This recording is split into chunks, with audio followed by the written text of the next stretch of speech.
Yo, last video of the night. We have the NBA. It is Christmas time, guys. Check it out. The Ja Morant jersey. I got my Ja Morant jersey for Christmas this morning, so I wore it. It was perfect. They played the Warriors. Didn't really go well for them, but we have 5 NBA games to talk about. We are going to go somewhat in depth because I watched a little bit of every game, and obviously my Celtics play. Let's talk about that first. Whew. What a game. Jason Tatum is 41. The Celtics push back on Giannis Antetokounmpo, and the Bucks, they end up winning by 21. Jaylen Brown was just knocked down in the fourth quarter. You know, and the Celtics were able to topple NBA star Giannis Antetokounmpo. Not an easy thing to do. A guy that's in the MVP votings. I mean, Jason Tatum is as well, but geez, Giannis is just one of the most overpowered NBA players we've ever seen. I mean, people thought that Shaq was insane. I mean, we haven't even you must not have watched Giannis. I mean, come on. But yeah, he erupted. Jason Tatum erupted. Jason Tatum having one of the best posterized dunks all year. I'm not even biased. I mean, you guys can see it. You guys can see this, right? You guys can see this, right? Look at this. Isn't this fucking sick? Action figure in my collection there. Oh, you guys can actually kind of see that Sam action figure as well. That's pretty cool. You guys can somewhat see it. I just have some action figures and shit sitting up there. But yeah, Giannis and Jaylen Brown kind of got into it. Tempers flared. I mean, this is a rivalry matchup. I mean, these teams have developed as rivals over the years as they get better and better. Deuce Tatum just kind of chilling, watching the game, not really paying attention to his father, but Jason Tatum, fadeaways, shooting threes over some of the better defenders in the league. I mean, he looked damn good. But let's look at the box score here. Giannis Antetokounmpo ended with 27. You get 23 out of Drew Holiday with 50% three-point shooting. Grayson Allen definitely struggled. I mean, this is a game we could have seen Chris Middleton play in and possibly get 25 to 30 points. Not making a single three for Grayson Allen. 8-1 and 3, not great. Obviously, they're missing Chris Middleton, so I think this game would have been better. But even then, I mean, I think the Celtics played great. I'm not discrediting them. They're my team for crying out loud. Jason Tatum, 41 points. Jaylen Brown, 29 points. It's a good game from the guys, so let's move on. 76ers and Knicks was the first game to open up Christmas. Joel Embiid and James Harden helped the 76ers blow by the Knicks to win their 8th straight game. They're looking like one of the hottest teams in the league. At first they weren't really playing well. They were definitely down big in this game at one point, but man, oh man, they got their shit together. They got their shit together quick. I'm actually really happy to see James Harden and Joel Embiid play this good together. Joel Embiid getting a tip-in basket, smiling, laughing all the way. Obviously, it's Christmas, very gleeful. Georges Niang had a big pivotal three to give the 76ers their first lead of the game. PJ Tucker was getting some tough shots to fall. Julius Randle was making some openings for the Knicks, getting guys like Jalen Brunson open. Shake Milton hit a pretty unconventional half-court buzzer beater. But let's look at the box score here. I don't plan on dwelling on these games for that long. 35 points for Joel Embiid, 50% three-point shooting. I mean, the guy is nice. James Harden had 29 points and 13 assists. Great game together between these guys. And honestly, I don't really have a problem with how the Knicks played. I mean, obviously they kind of fell off a little bit. Maybe defensively they could work on it, but it's really hard when you're going against guys like James Harden and Joel Embiid. But anyways, 35 points for Julius Randle, shooting 50%. 10 points, 16 rebounds for Mitchell Robinson. He shot 80% from the field, very efficient. That's exactly what they need out of him. 23 points, 11 assists for Jalen Brunson, 40% three-point percentage. And then RJ Barrett, 17 points, 10 rebounds, 33% from the three. Again, like I said, I don't really have any problems with how anyone played in this game. So let's just get moving on to the Lakers and Mavs.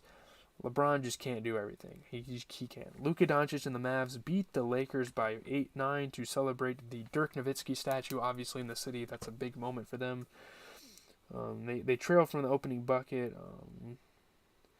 Luka Doncic and the Dallas Mavericks had trailed from the opening bucket when the crowd erupted the sight of retired star Dirk Nowitzki on the video boards late in the first half. Like, they were just unveiling this outside of the arena during the game, which is kind of weird.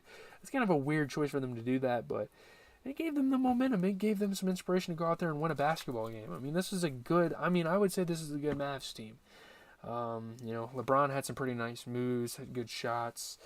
Gotta love Luka kind of letting the Dallas area rub off on him with that attire, that pregame attire. No Anthony Davis. I mean, LeBron did go off. Obviously, a loss is a loss, and the Lakers are 7 games under 500. LeBron James, tough shots, step backs, the whole 9 yards. But there's no one on this man's team to really help him. I mean, it was him. 38 points. That's it. That's all the Lakers had. Dennis Schroeder definitely struggled in this one. I don't think he struggled. He just didn't get a lot of offensive opportunities, which is surprising. I mean, he shot 33% from 3, 50% from the field. So maybe if the Lakers, obviously no Anthony Davis, but I don't think that's a huge problem this game. I just think that guys like Dennis Schroeder need to get out there and get more offense.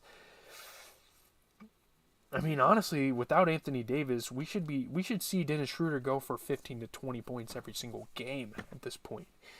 But what can you do? Luka has a good surrounding pieces. Some people were trying to make dumb arguments that he didn't, but let's just prove it. Christian Wood, 30 points, 33% from 3.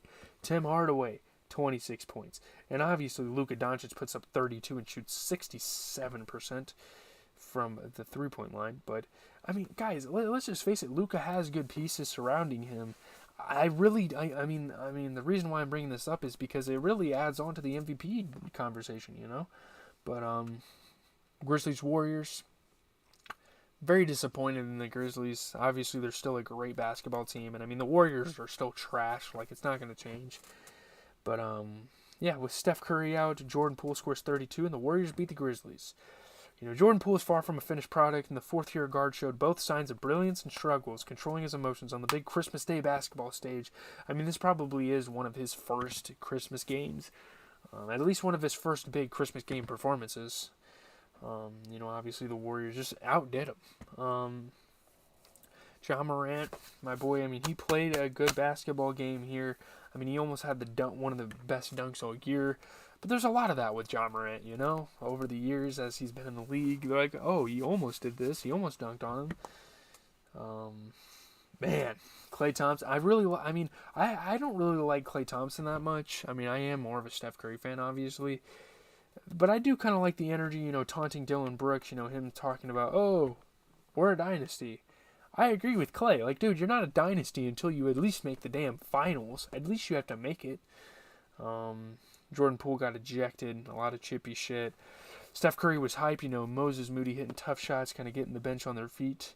But let's look at the box score. Ja Morant, absolutely no fucking help. 36 points for the guy, and he still loses. Steven Adams, I like that you're going for 14 rebounds this game, but you're shooting 33% from the field, 6 points. We need someone else that can step up and put 20 plus for this squad. Desmond Bane is real. I can't really blame Desmond. I think Steven Adams just needs to be more of an offensive guy. But let's look at the Warriors here. Draymond Green had 13 assists, 13 rebounds, didn't miss a single three, so that's pretty cool. 24 points for Klay Thompson, 32 for Jordan Poole, including 30% three-point shooting. That's that game. I think we should just move on to the Suns and the Nuggets. This was probably, I think it was the best game. I would say 3 of these 5 games were good games. Nikola Jokic and the Nuggets outlast the Suns by 3 in overtime. Devin Booker got sidelined. Another monster triple-double for Jokic. Aaron Gordon threw down some big dunks. Stood up after a review in overtime. And nice rally here for the Denver Nuggets to come out here and win a basketball game. Aaron Gordon with the jam fest. A lot of heroics here. The last minute dunk. Aaron Gordon just fucking dunks on something. It was crazy. 1 foot floater in overtime for Jokic. You get... Aaron Gordon was just everywhere. Getting baskets, hustling, getting all over the floor. Aaron Gordon played his ass off this game, and he deserves a lot of credit. Jamal Murray with some pivotal drives to the rim, dunking it, tying games up. You look at the Suns and Devin Booker. Oh, wow, he was back for a little bit, I guess. I don't know what happened, but DeAndre Ayton, 22 points, 16 rebounds, not missing a three, 50% from the field, 17 points, 16 assists for Chris Paul. Off the bench, I mean, Landry Shamet, we know he's capable of having pretty good games, but I'm still surprised. I mean, 31 points off the bench here, 50% from the field. I guess he was Devin Booker's replacement, and I mean, he was a damn good one. And obviously, if Devin Booker was back and if he would have hit a couple more shots, I mean, the dude shot 50% for what it was worth, I suppose. He was only in for 4 minutes, 2 points, whatever. But I mean, I feel like if he played a little longer, they definitely could have won this game. He didn't even really have to play the whole game. It was that close.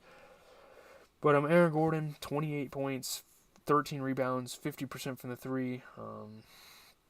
Nikola Jokic, I think it's about time we start thinking of him as MVP. Honestly, he might be my MVP after what he's been doing. I'm serious. I mean, 41 points, 15 assists, 15 rebounds. You got a guy shooting 50% from the three. What else? Man, this guy is killer. This guy's, I mean, jeez, I don't even know what to say. 26 points for Jamal Murray. Yeah, I mean, I think Jokic might be my MVP. I can't even lie to you. I know, like, I don't think Luka is, honestly. I don't think Luka is an MVP. I mean, he's a great player, but, like, I think it's in between Giannis, Tatum, and Jokic. I mean, they're both on teams that are great basketball teams, and they're both like making big impacts with other stars. You know, Jokic is playing with Gordon, Jamal Murray. Those are some pretty solid players. And of course, you know, you have Giannis playing with Jrue Holiday and Chris Middleton when he's healthy. Tatum's playing with Jaylen Brown. I mean, I don't know. And they're still able to put up comparable numbers to Luka. I don't really want to make the MVP conversation just yet because we still have... Shoot, I don't even